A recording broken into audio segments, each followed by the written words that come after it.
कमलायतलोचन लोकपते विजयी भव वेङ्कटशैलपते स चतुर्मुख षण्मुख पञ्चमुख प्रमुखाखिल दैवतमौलिमने शरणागत वत्सल सारनिधे परिपालय मां वृषशैलपते अतिवेलतया तव दुर्विषहैरनुवेल कृतैरपराध सदैः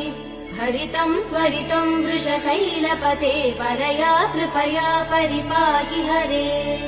अधिवेङ्कटशैलमुदारमते जनताभिमतादिकदानरतात् परदेवदया गदितान् निगमै कमलादयितान् परं कलये कलवेणुरवा वसगोपवधू शतकोटिवृतात् स्मरकोटिसमात् प्रतिवल्लविकाभिमदात् सुखदात् वसुदेव